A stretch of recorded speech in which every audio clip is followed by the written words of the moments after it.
పంచాయతీ ఎన్నికల్లో రాష్ట్రంలో జరుగుతున్నటువంటి కొన్ని సంఘటనలు బాధాకరం, దురదృష్టకరంగా కనబడతా ఉన్నాయి. డాక్టర్ బిఆర్ అంబేద్కర్ గారి వర్ధంతి రోజు నేను మీ అందరినీ కలుసుకుంటా ఉన్నాను. వారు రాసిన రాజ్యాంగం irrespective of caste, creed, race, region, religion, ఆడ మగ అనేటువంటి తేడా లేకుండా అందరి ఓటుకి సమానమైనటువంటి విలువనిచ్చినటువంటి ప్రజాస్వామిక దేశం భారతదేశం. దురదృష్టం, సర్పంచుల ఎన్నికల్ని వేలం పాటలు పాడుతూ నేను ఇంత ఇస్తా, నువ్వు ఇంత ఇస్తా, 5 లక్షలు, 10 లక్షలు, 20 లక్షలు, కోటి రూపాయల దాకా సర్పంచులు వేలం పాటలు పాడుతూ భారత ప్రజాస్వామిక వ్యవస్థని పరిహాసం చేస్తూ ఏకగ్రీవ ఎన్నికల కోసం కొంతమంది అదే పనిగా డబ్బుల్ని వెచ్చించడం అనేది దురదృష్టకరం, బాధాకరమైనటువంటి విషయం. మన దేశానికి స్వతంత్రం సిద్ధించి 7.5 దశాబ్దాలు పూర్తవుతున్న ఈ సందర్భంలో పల్లెలు బాగుండాలని, పల్లెలు అభివృద్ధి చెందితేనే దేశం అభివృద్ధి చెందుతుంది అనేటువంటి ఒక మంచి లక్ష్యంతో గ్రామ పంచాయతీలకి భారత ప్రభుత్వం నరేంద్ర మోడీ గారి నాయకత్వంలో నేరుగా డబ్బులు పంపించే కార్యక్రమాన్ని ప్రారంభించింది. మధ్యవర్తులు లేకుండా, దళారులు లేకుండా, రూపాయి పంపిస్తే 85 పైసలు కమిషన్లు పోకుండా 15 పైసలు మాత్రమే ఖర్చు చేసే దుస్థితి నుంచి పంపించిన ప్రతి రూపాయి పంచాయతీకే చేరాలని, పంచాయతీ ప్రథమ పౌరుడైనటువంటి సర్పంచ్ నిజాయితీగా ఊర్లో మోరియో, రోడ్డో, లైటో ఏది అవసరం ఉంటుందో గుర్తించి చేసుకోవాలని 15th ఫైనాన్స్ కమిషన్ నిధులతో సహా ప్రతి రూపాయిని నేరుగా పంచాయతీలకి పంపిస్తూ పల్లెలు ప్రగతి చెందాలని కలలు కన్నారు. కానీ దురదృష్టం, డబ్బుల కోసం ఏకగ్రీవాల పేరిట చేస్తున్నటువంటి కార్యక్రమం అనేది డాక్టర్ బిఆర్ అంబేద్కర్ గారు ఇచ్చినటువంటి స్ఫూర్తికి భిన్నంగా ఉందని చెప్పి నేను ఈ సందర్భంగా భావిస్తూ ఉన్నాను. ప్రజలు వాలంటరీగా ఎన్నుకోవడం వేరు, ఊర్లో అందరు కూర్చొని ఎవరు ఎక్కువ పైసలు ఇస్తే వాళ్ళకి సర్పంచ్ పదవి ఇస్తే ఉండడం బాధాకరం. నిజంగా నిజాయితీ కలిగినటువంటి యువకులు చాలామంది ఈ మధ్యలో కొత్త తరం రాజకీయాలకు వస్తూ ఉంది. కురువృద్ధులు కాకుండా కొత్తగా ఓటు వచ్చిన వాళ్ళు, ఇంజనీరింగ్ చదివిన వాళ్ళు, వకీళ్ళు, డాక్టర్లు, ఇట్లా చాలామంది తాము పుట్టిన ఊరికి సేవ చేయాలని, గ్రామం బాగుండాలనేటువంటి ఒక మంచి లక్ష్యంతో చాలామంది కొత్త తరం నాయకులు సర్పంచ్ ఎన్నికలలో పోటీ చేస్తూ ఉన్నారు. దీన్ని పరిహసించే రీతి లోపల వేలం పాటలు ఎక్కడైతే జరుగుతూ ఉన్నాయో ఇది బాధాకరం, దురదృష్టకరం.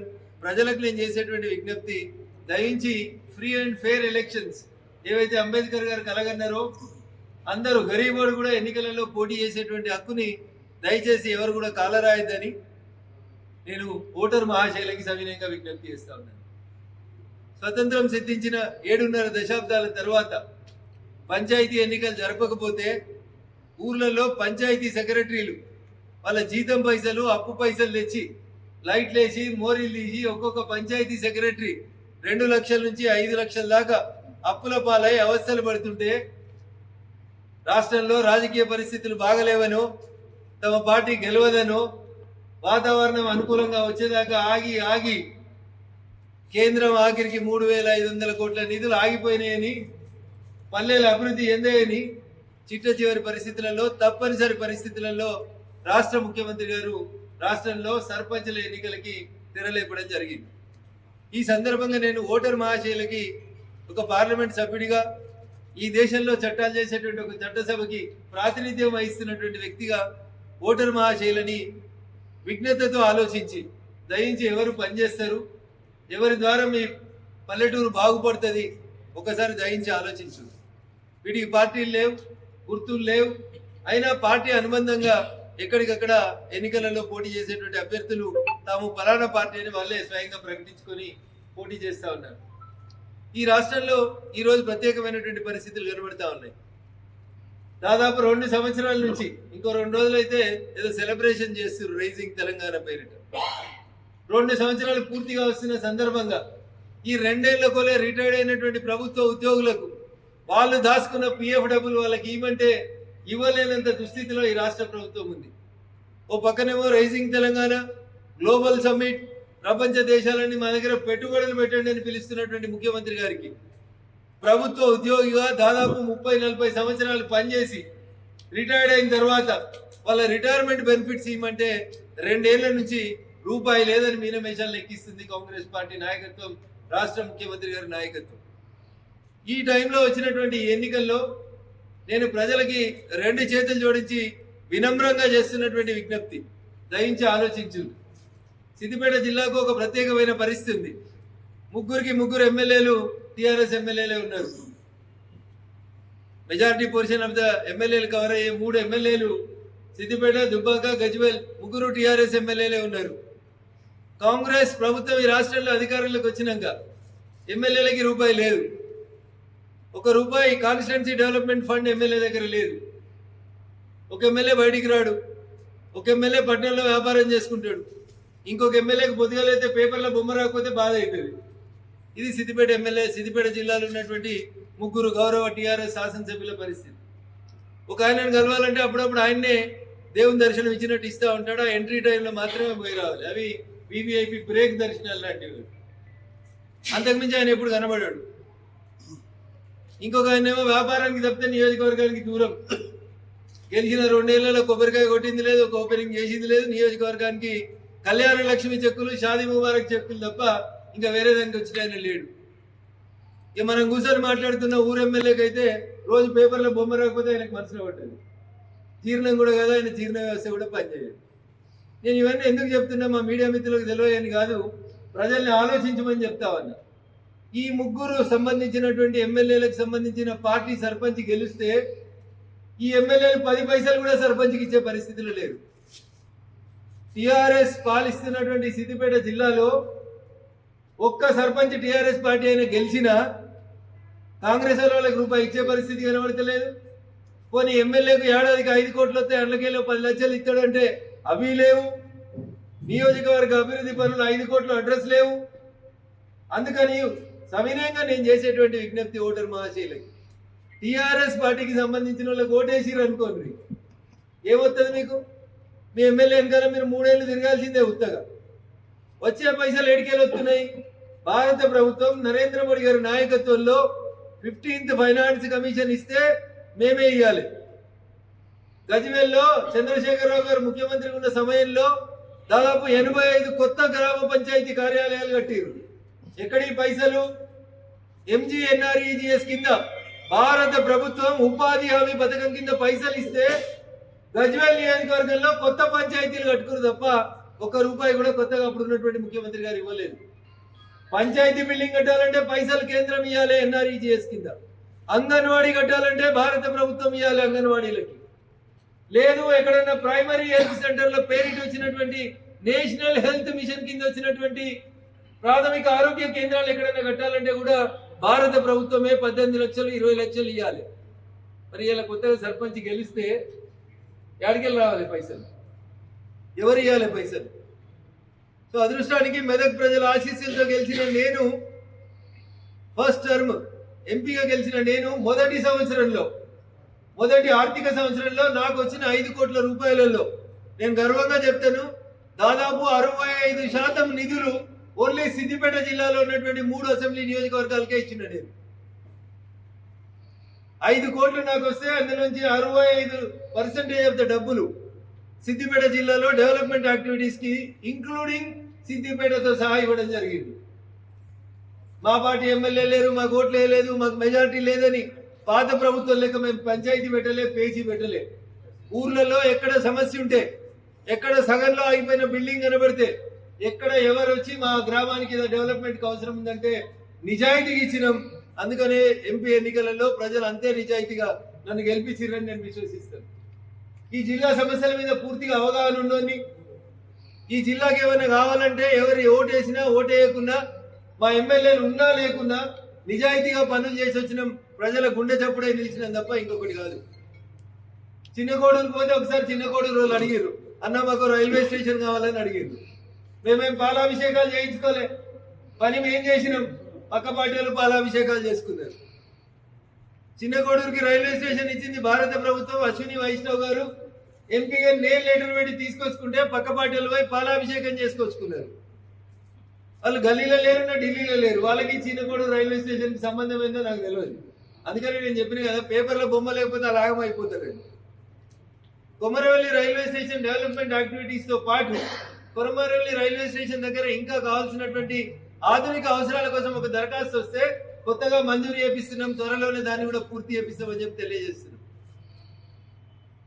ఆరోగ్య శాఖ మంత్రులు, ముఖ్యమంత్రులు, ఆర్థిక మంత్రులు పనిచేసిన ఈ జిల్లాకి ఏం అవసరం ఉందని నేను అనుకోలేదు. నేను ఎంపీ అయిన తర్వాత ప్రతి నియోజకవర్గానికి ఒక అంబులెన్స్ ఇవ్వాలనుకుంటే సిద్దిపేటకి ఇచ్చినాను, దుబ్బాకకి ఇచ్చినాను, గజ్వేల్ కూడా ఇచ్చినాను, నిష్పక్షపాతంగా ఇచ్చినాను తప్ప ఈడ మా పార్టీ లేదు, ఆడ మా పార్టీ ఉందని చెప్పి చూడలేదు. ఇవి మీకు తెలియలేదు కాదు, మీడియా మిత్రులకి మళ్ళీసారి చెప్పి బోరు కొట్టించడం నా ఉద్దేశం కాదు. కానీ జనాలకి ఒకసారి మళ్ళీ రీఫ్రెష్ చేయాలని నా ఉద్దేశంతో చెప్తా ఉన్నాను. ఈయన కొత్తగా కాంగ్రెస్ ఎమ్మెల్యే లేరు, ఈ జిల్లాలో కాంగ్రెస్ ఎంపీ లేరు, ఇన్ఛార్జి మంత్రులు ఎప్పుడు వస్తారో ఎప్పుడు పోతారో తెలియదు, వాళ్ళకి జిల్లా మీద ఏం అవగాహన ఉందో ఏం లేదో తెలియదు.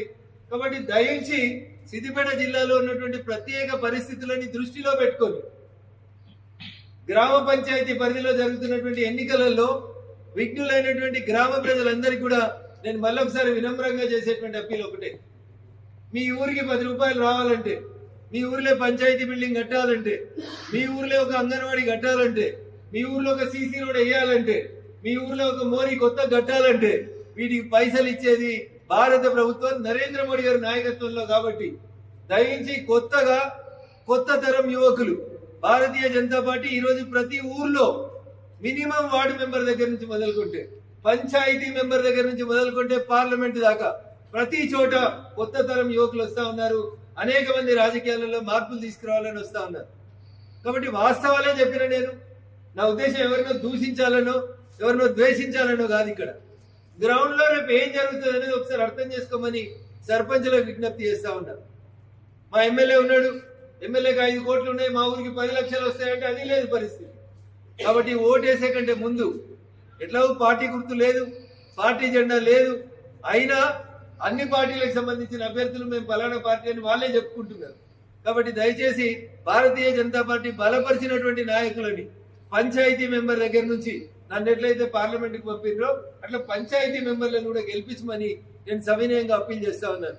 ఎందుకంటే మాకు ఎక్కడ కూడా ఎవరి మీద ద్వేషం లేదు. ఖచ్చితంగా అందరూ గెలవాలని కోరుకుంటున్నాం, అన్ని గ్రామాలు అభివృద్ధి చెందాలని కోరుకుంటున్నాం. కాబట్టి దయించి మాతో కలిసి రావాలని కోరుతున్నాం. ఏం చేస్తారు మీరు ఎంపీ గాని ఒక ఆయన అడిగినారు గెలిచినాక. ఎమ్మెల్యేగా ఉన్నప్పుడు టీఆర్ఎస్ పార్టీ ఒక రోడ్డుకు మిరుదొడ్డిలో రైతులు పోయేందుకు ఒక రోడ్డు కావాలంటే వాళ్ళే మంత్రి వాళ్ళే ఎంపీ ఉంటే ₹1 కోటి ఒక రోడ్డు కావాలంటే ఇవ్వకపోతే నాకు వచ్చిన ఎంపీ లాంటి 5 కోట్లు సరిపోవు అనుకున్నప్పుడు భారత ప్రభుత్వ ఆధ్వర్యంలో నడుస్తున్న ఒక సంస్థ దగ్గరికి పోయి ₹1 కోటి సిఎస్ఆర్ తీసుకొచ్చి మిరుదొడ్డి గ్రామంలోంచి మొదలుకుంటే మిరుదొడ్డి రైతులందరూ ఊరవతలకు పోవడానికి ₹1 కోటి ఒక బ్రిడ్జి ఒక రోడ్డు నిర్మాణం మీరందరూ కావాలంటే ఇప్పుడు చూడొచ్చిన పనులు నడుస్తా ఉన్నాయి. దాదాపు 50% of the work is completed. నేను దుబ్బాక ఎమ్మెల్యేగా ఉన్నప్పుడు ప్రతి పంచాయతీకి ఒక ఐమాస్ లైట్ ఇచ్చినాను. మెదక్ పార్లమెంట్ సభ్యుడిగా గెలిచినాక సిఎస్ఆర్ నిధులతోటి సాధ్యమైన ఎక్కువ పంచాయతీలలో ప్రతి విలేజ్ లో ఒక సోలార్ లైట్ ఇస్తా ఉన్నాం. ఎందుకంటే కరెంటు బిల్లులు కట్టలేక పంచాయతీలు దివాలా తీస్తున్నాయని ప్రతి గ్రామ పంచాయతీకి ఒక ఐమాస్ లైట్ సోలార్ లైట్ కింద వస్తా ఉన్నాం. దీనివల్ల పంచాయతీల మీద అదన బిల్లు పడకుండా ఉంటుందని చెప్పి మేము చూస్తా ఉన్నాం. మిరుదొడ్డిలో ఒక సబ్ పోస్ట్ ఆఫీస్ తీసుకొచ్చినాం. ఒక 25 డిజిటల్ క్లాస్ రూమ్ లో ఒక 25 ఓపెన్ జిమ్స్ మంజూరు చేసినాం ఈ జిల్లాకి. ఈ లోపలనే ఎన్నికల కోడ్ వచ్చింది, మెటీరియల్ వచ్చి దుబ్బాకలో రెడీగా ఉంది. కాబట్టి నా విజ్ఞప్తి ఏంటంటే ఎక్కడ ఏం జరగాలన్నా ఏం చేయాలన్నా దానికి కావాల్సినటువంటి నిధులు భారత ప్రభుత్వం నుంచి నరేంద్ర మోడీ గారి దగ్గర నుంచి వస్తాయి. కాబట్టి ఒక్కసారి కొత్త తరం వాళ్ళు, పైసలు లేని వాళ్ళు, దేశం కోసం పనిచేసే వాళ్ళు, మా ఊరు బాగుండాలనేటువంటి ఒక మంచి లక్ష్యంతో వచ్చినటువంటి కొత్త యువకులను ఎంకరేజ్ చేయాలని, దోసుకోవడం దాచుకోవడం వేలం పాటలు పాల్గొనడం కాంట్రాక్ట్ల పేరిట కమిషన్లు దొబ్బేటువంటి పాత తరం సర్పంచుల్ని అట్లాంటి వాళ్ళని గెలిపియొద్దని, కొత్త రక్తానికి అవకాశం ఇవ్వమని, మీ ఊరికి ఎవరైతే లాభం చేస్తారో వాళ్ళ గురించి ఆలోచించమని చెప్పి నేను ఈ సందర్భంగా సవినయంగా విజ్ఞప్తి చేస్తూ ఈ 3 శాసనసభ నియోజకవర్గాల పరిధి లోపల పూర్తి సమస్యల మీద ప్రతి సమస్య మీద అవగాహన ఉన్నటువంటి వ్యక్తిగా ఖచ్చితంగా రేపు గెలిచేటువంటి మా సర్పంచులందరికీ కూడా నేను ఏకగ్రీవం అనే పదం వాడదలుచుకోలేదు. ఎందుకంటే ప్రజాస్వామ్య వ్యవస్థలో కొన్ని ఇబ్బందులు వస్తా ఉన్నాయి, నేను ఇందాక చెప్పినాను. కాబట్టి ప్రతి పంచాయతీకి భారతీయ జనతా పార్టీ అనుబంధంగా పోటీ చేస్తున్నటువంటి అభ్యర్థుల్ని ఈ జిల్లాలో గెలిపించినటువంటి ప్రతి సర్పంచ్ కి 25 లక్షల రూపాయల్ని నా ఎంపీ లాడ్స్ నుంచి కానీ సిఎస్ఆర్ నుంచి కానీ నిజాయితీగా ఆ పంచాయతీలకు ఇస్తామని చెప్పి ఈ సందర్భంగా చెప్తా ఉన్నారు. ఇంతమంది మీడియా మిత్రుల సాక్షిగా ఇన్ని కెమెరాల సాక్షిగా మాట్లాడుతూ ఉన్నాం కాబట్టి మాట్లాడి తప్పించుకొని పోవడానికి 1,000 రూపాయల వర్క్ ఇస్తారు, పైసలు ఇయ్యరు. మళ్ళీ చెప్తా ఉన్నాను, అది ఎన్ఆర్ఈజీఎస్ కింద వస్తుందా, సీసీ రోడ్ వస్తుందా, పంచాయతీ బిల్డింగ్ వస్తుందా, ఆ ఊరికి ఏది అవసరం ఉంది, ఏది ప్రథమ ప్రాధాన్యత అని అక్కడ గెలిచిన సర్పంచ్ భావిస్తే వారి వారి అవసరాల కోసం 100% మినిమం 25 లక్షల రూపాయలు ఆ పంచాయతీ అభివృద్ధికి ఇస్తానని చెప్పి ఈ సందర్భంగా తెలియజేస్తూ ఒక్కసారి సిద్దిపేట జిల్లాకు సంబంధించినటువంటి ఓటర్ మహాశైలిని ఆలోచించమని విజ్ఞప్తి చేస్తా ఉన్నాను తప్ప ఇంకేదో రకంగా వాళ్ళని ప్రలోభ పెట్టాలనో ఇంకొక చెప్పాలనో నా ఉద్దేశం కాదని చెప్పి తెలియజేస్తూ మీడియా మిత్రులకి ముఖ్యంగా సిద్దిపేట జిల్లా ఓటర్ మహాశైలందరికీ మరొకసారి శిరస్సు వంచి వినమ్రపూర్వకమైనటువంటి నమస్సుమాంజలు తెలియజేస్తూ పాత తరానికి కాలం పోయింది, కొత్త తరానికి తెరలేపండి. అసలైన తొలి వెలుగు. ఫాలో వాట్సాప్ @తొలి వెలుగు official.